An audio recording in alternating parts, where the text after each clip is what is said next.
시편에는 이제 표제가 없습니다. 보통 표제가 있으면 누가 쓴 시인지 또 어떻게 불렀는지 이해할 수 있지만 오늘 시편에는 표제가 없어 누가 이 시편을 기록했는지는 알 수 없습니다. 그래서 많은 학자들이 연구해 보았는데 저번 주에 제가 말씀드렸듯이 이 구편과 시편은 좀 연결되는 부분이 있어요.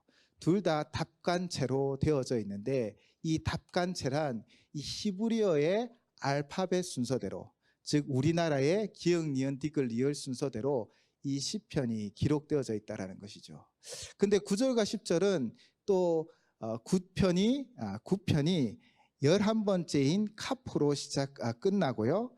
또 제10편은 오늘 본문인 열째 편은 12번째인 라멕으로 시작하기 때문에 이 9편과 10편이 연결되어져 있다라고 주장을 하면서 이 시편도 결국 다윗이 기록하였을 것이다 라고 설명하는 이들도 있습니다. 그런데 이 시편을 연구해 본 학자들의 대부분의 결론은 이 시편은 다윗이 기록한 것은 아니다라는 결론을 내렸어요. 물론 같은 의미가 담겨 있습니다. 즉 하나님의 공의에 대한 노래가 기록되어져 있는데 구편은 하나님의 공의로 말미암아 대적인 이방 나라들로부터 구원을 얻고 승리한 감사의 시편인데 비해 오늘 우리가 읽은 제10편은 이 고난당하고 있는 상황, 그 시대 상황 가운데 악인들이 득세하고 그 악인들이 가련한 자들을 억압하는 그 상황을 비탄해하며 하나님의 구원을 요청하는 그 내용이 담겨 있다는 것이죠. 그래서 시편, 구편과 시편은 저자가 다른데 이것을 어떻게 해석하냐면 구편에 다윗이 하나님의 공의를 노래하였던 그 공의 그대로 하나님은 지록 이 땅이 지금이 악인들의 득세하고 불의가 많이 있지만 결국 하나님의 공의로 다스리실 것이고 하나님의 공의가 이 땅 가운데 펼쳐질 것을 그렇게 고백하고 있다는 것이죠. 그래서 시편 10편은 다윗의 후손이 시편 9편을 적은 다윗의 그 시에 그 하나님의 공의를 근거하여 하나님의 구원을 요청하는 시편을 기록했다라고 정리되어집니다. 하나님의 공의와 신실함은 시간이 흘러도 변함이 없습니다. 믿으시죠? 만약 이 시편이 이런 믿음이 없었다면 자기는 이 시편을 기록하지 못하는 거예요. 왜냐하면 하나님의 공의가 좋은 믿음의 선배들 때에만 이루어진다라면 지금 우리의 이 고난 가운데 하나님의 공의가 어떻게 이루어질까 그런 두려움이 있겠지만 그러나 오늘 시편 10편을 기록한 시인은 하나님의 공의는 시간이 흘러도 또 세월이 변해도 변하는 것이 아니요 신실하신 하나님이 공의로 우리를 다스린다는 그 분명한 믿음으로 고백하고 있는 것이죠. 그래서 이것이 우리에게도 은혜입니다. 하나님은 어떤 특별한 사람에게만 하나님의 은혜를 베푸시는 것이 아닙니다.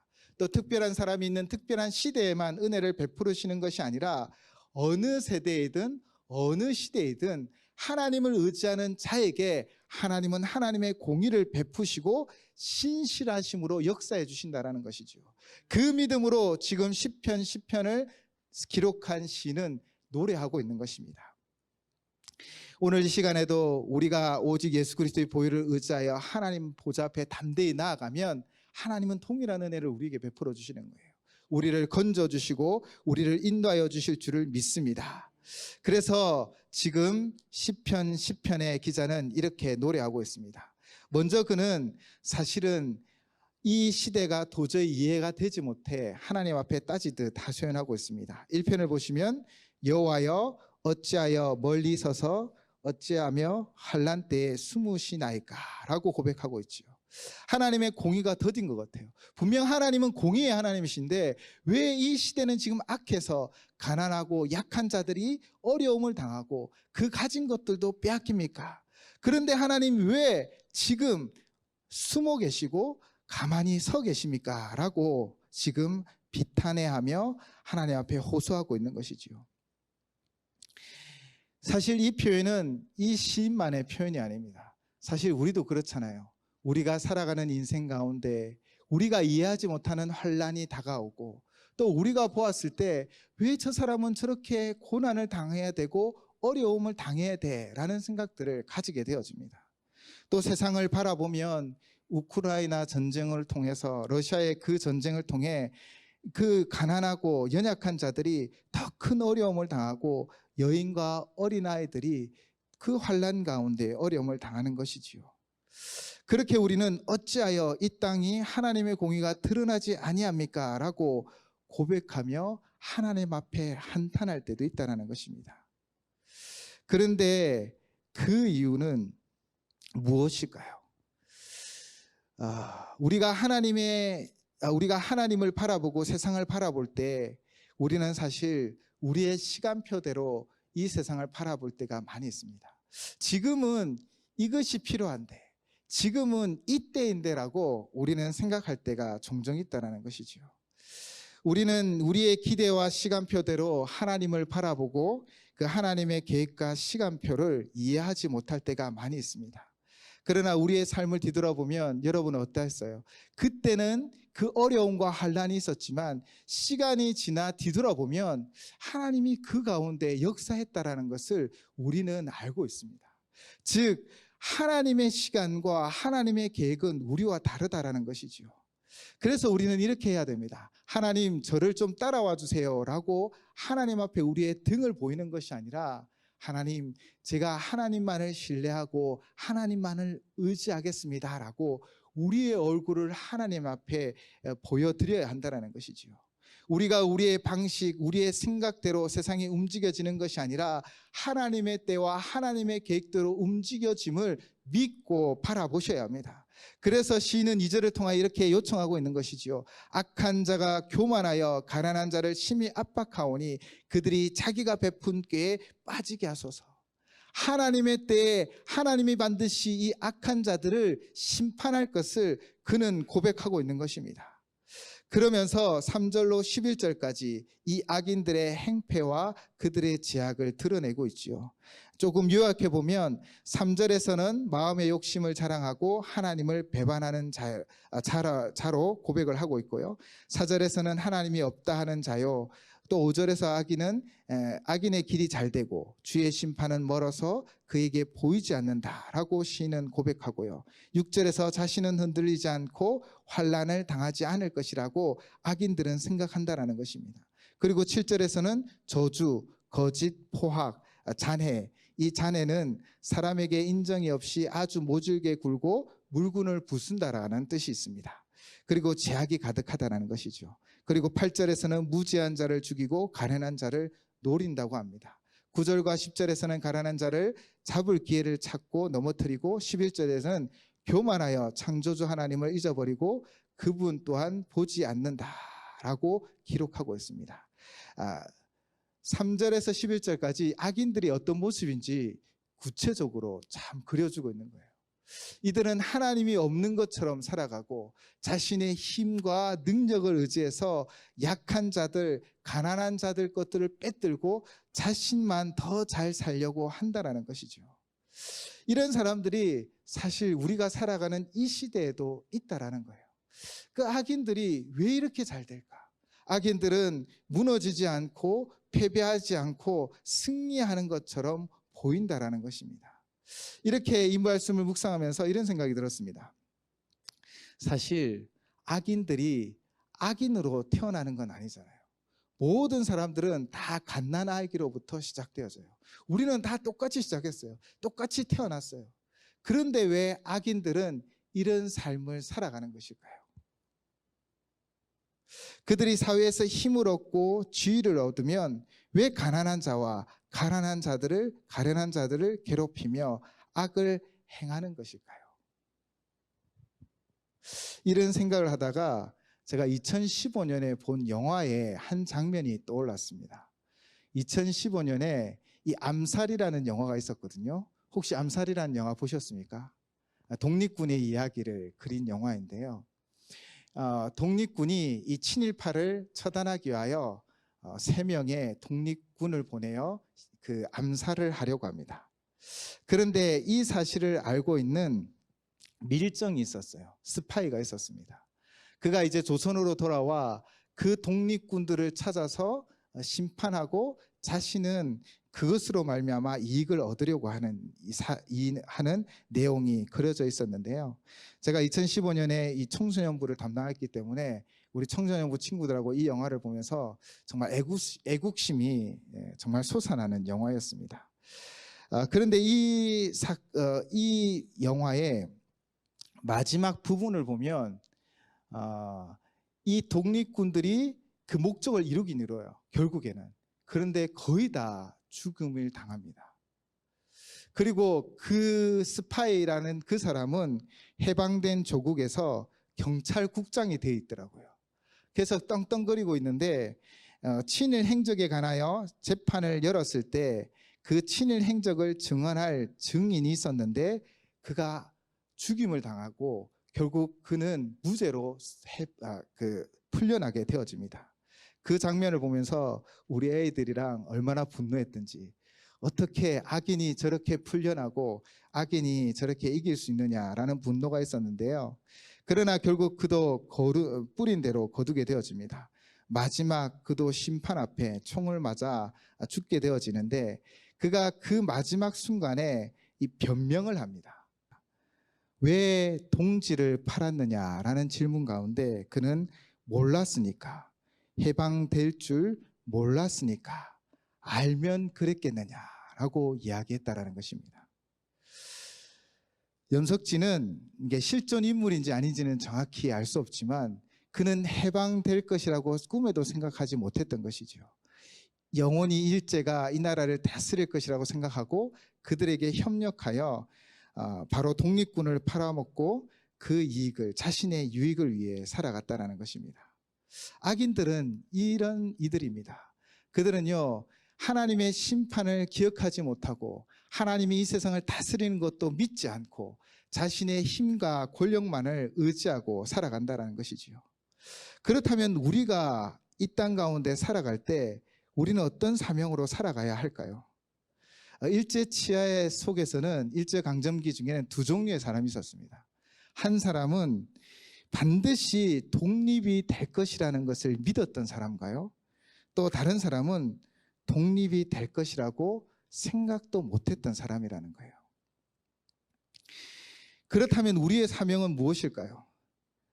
우리는 어쩌면 그 암울한 시대 가운데 반드시 독립이 되어질 것을 믿고 그 독립을 위하여 살아갔던 삶의 삶의 모습대로 살아가셔야 합니다. 이 염석진처럼 몰랐으니까, 해방될 줄 몰랐으니까, 알면 그렇겠느냐라는 생각을 가지고 살아가는 것이 아니라, 비록 지금은 암울한 세대이고 지금 악인이 득세하는 것처럼 보일지라도 우리는 이 땅 가운데 하나님은 반드시 승리할 것이고 하나님은 반드시 이 땅을 심판하실 것이라는 그 믿음으로 오늘 시인처럼 노래하며 선포하는 삶을 살아가셔야 한다는 것입니다. 악인이 승리하는 것 같은 절망 가운데서도 내 눈에 보기에는 그들이 승승장구하는 것처럼 보일지라도, 그런 암울한 시대일지라도 하나님은 반드시 이 땅 가운데 심판하시고 하나님의 뜻을 이루어 가신다는 그 믿음으로 살아갈 때 우리는 하나님의 사명을 감당할 수 있는 것입니다. 사랑하는 성도 여러분, 지금 시인이 살아가는 시대는요, 동족이 악한 이들이 가난하고 가련한 자들을 등쳐먹고 그들의 재산을 억압하고 빼앗는 시대 가운데 있었습니다. 왜 그들이 그 악함에 빠질 수밖에 없었습니까? 그들은 하나님을 믿지 않았기 때문입니다. 그러나 신이 노래하는 것은 단 하나예요. 하나님이 하나님의 공의를 신실하게 이루어 주실 것이다라는 그 믿음을 가지고 오늘 하나님 앞에 노래하고 있는 것입니다. 그래서 시인은 오늘 12절부터 18절로 이렇게 노래하고 있는 것이죠. 우리 12절부터 18절 함께 좀 긴 구절이지만 봉독하도록 하겠습니다. 12절에서 18절 말씀입니다. 시작. 여호와여 일어나옵소서, 하나님이여 손을 두옵소서, 가난한 자를 잊지 마옵소서, 어찌하여 악인이 하나님을 멸시하여 그의 마음에 이르기를 주는 감찰하지 아니하리까 하나이까. 주께서는 보셨나이다. 주는 재앙과 원한을 감찰하시고 주의 손으로 갚으려 하시오니 외로운 자가 주를 의지하나이다. 주는 벌써부터 고아를 도우시는 이신이이다. 악인의 발을 꺾으소서. 악한 자의 악을 더 이상 찾아낼 수 없을 때까지 찾으소서. 여호와께서는 요공무응하시도록 왕이시니 이방 나라들이 주의 땅에서 멸망하였나이다. 여호와여, 주는 겸손한 자의 소원을 들으셨사오니 그들의 마음을 준비하시며 귀를 기울여 들으시고 고아와 압제당하는 자를 위하여 심판하사 세상에 속한 자가 다시는 위협하지 못하게 하시리이다. 아멘. 지금 이 시인의 고백이 상황이 변화되어지고 뭔가 성공적으로 보여지는 그때 이 고백을 한 것일까요? 아니요. 이 시인의 고백은 상황은 변화되지 않았어요. 악인은 그 권세로 가련한 자들을 괴롭히고 있는 그 상황이었어요. 어쩌면 시인이 그런 대상이었던 것 같아요. 그가 가진 것이 없었고 그가 능력이 없었기에 어쩌면 어렵고 힘든 상황 가운데 있었던 것 같아요. 그러나 그가 누구를 바라보았습니까? 바로 하나님을 바라보았다라는 거예요. 어떠한 억울한 순간에도 모든 것이 무너져가는 그 세상 속에서도 하나님은 반드시 일어나 하나님의 공의를 이루어 가실 것이라는 그 믿음을 부여잡고 시인은 지금 노래하고 있고 그 노래를 자신뿐 아니라 또 이 노래를 듣는 많은 사람들을 위로하고 있는 거예요. 여러분, 지금은 힘들고 여러분 지금은 어렵지만 그러나 하나님 반드시 우리를 이끌어 주실 것입니다. 때로는 아무런 소망이 없고 아무것도 보이지 않는 컴컴할지라도 주님이 반드시 우리에게 빛을 비추어 주셔서 우리를 인도하여 주실 것입니다 라는 그 분명한 믿음으로 그는 일어섰다라는 거예요. 사랑하는 성도 여러분, 우리가 어떻게 이 땅 가운데 소금과 빛의 역할을 감당할까요? 세상이 썩어져 가고 세상이 더 어두워져 가기에 사실 믿음으로 살아간다는 게 더 힘들기도 하고 어렵습니다. 그러나 우리가 우리의 믿음을 부여잡고 우리가 믿음으로 일어서서 이 세상 가운데 선포하셔야 돼요. 하나님이 이 땅을 다스리십니다. 하나님이 우리의 어렵고 힘든 상황 가운데 우리를 건져주실 것이며 우리를 인도해 주실 것입니다라고 여러분이 선포해야만 이 어두워지는 세상이 빛을 만나게 되어지고 이 썩어져가는 세상이 소금으로 말미암아 회복을 입을 수 있다는 거예요. 우리가 우리의 믿음을 잃어버리면 이 세상은 어두운 가운데 갇힐 수밖에 없고 이 세상은 그냥 무너질 수밖에 없습니다. 그러나 우리가 믿음을 가지고 이 시인의 고백처럼 이 시인의 노래처럼 일어나 하나님 일어서소서, 하나님 이 땅을 다스리시옵소서, 하나님 가난하고 연약한 자를 위로하시고 하나님 인도하여 주십시오라고 외치고 노래하기 시작한다면 하나님이 우리의 영혼을 소생케 하여 주시고 가난하고 연약한 자들을 부여잡고 일으켜 주실 줄을 믿습니다. 그러나 그때가 하나님 속에 있죠. 우리는 견디며 인내하며 기도하셔야 합니다. 하나님은 우리의 기도 가운데 반드시 응답하여 주실 줄을 믿습니다. 우리 수요일 그 예배 때 말씀 기억나시죠? 불의한 재판관일지라도 그 간절히 찾고 찾는 그 가부의 그 음성에 응답해 주는 것처럼 하나님 우리의 기도 가운데 반드시 응답하셔서 건져주시고 새롭게 하시고 은혜 베풀어 주실 줄을 믿습니다. 우리 이 시간 함께 찬양 드렸으면 좋겠습니다. 이 찬양의 고백으로 하나님 앞에 나아갔으면 좋겠습니다. 나의 힘이 되신 여호와여, 내가 주님을 사랑합니다. 주는 나의 반석이며 나의 요새시라. 여러분, 우리가 우리의 믿음을 잃어버리면 이 세상엔 소망이 없어요. 우리가 믿음으로 살아가지 않고 우리가 믿음을 선포하지 않으면 이 세상에는 절망밖에 없습니다. 우리가 하나님이 이 땅을 다스리십니다, 하나님이 우리를 회복하십니다 라고 우리의 믿음의 고백으로 이 땅 가운데 선포하고 또 우리가 믿음으로 살아가는 우리 모든 성도님 되시기를 주님의 이름으로 축원을 드립니다. 함께 고백하며 나아가겠습니다.